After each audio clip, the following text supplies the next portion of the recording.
కానీ ఈరోజు ఏ గ్యారంటీలైతే చెప్పి కాంగ్రెస్ పార్టీ అధికారంలోకి వచ్చిందో ఈ పార్లమెంట్ ఎన్నికల్లో ఆ గ్యారంటీలే మీకు గడ్డపారలై మీ కాంగ్రెస్ పార్టీని బొందబెట్టాయి. జాగ్రత్త అని చెప్పి హెచ్చరిస్తా ఉన్నా.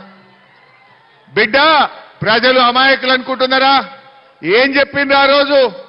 మీరు చూస్తారా? ఒకసారి టీవీలు వేపిమంటారా? యాడ్ చేయాలి నా పాతయి.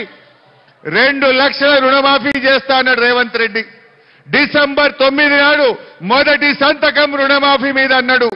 బాబు ఒకసారి చూపియదు కూడా మా జనాలకు.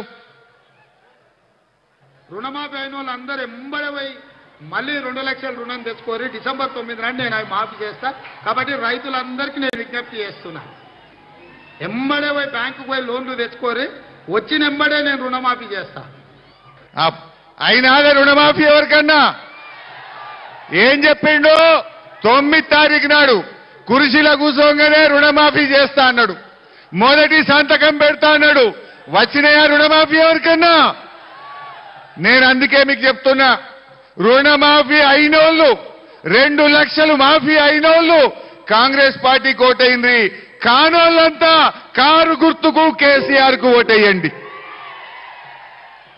ఇప్పుడు వడ్లు వచ్చినాయి, యాసంగి వడ్లు వచ్చినాయి ఊళ్ళలో. మరి వడ్లకు ఏమన్నాడు రేవంత్ రెడ్డి?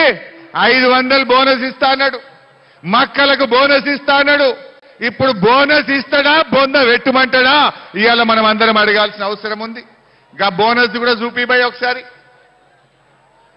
1960 రూపాయలున్న వరి కనీస మద్దతు ధరకు మించి 2500తో ఒట్లు కొనే బాధ్యత,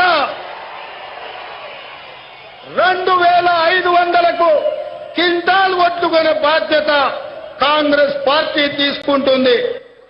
ఇప్పుడు ఏమైనా వడ్లు కొనాలన్నా వద్దా? అయినా 2500లకు వడ్లు కొనాలన్నా వద్దా?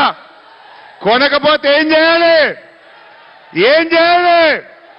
బొంద పెట్టడానికి తయారున్నారా మీరంతా?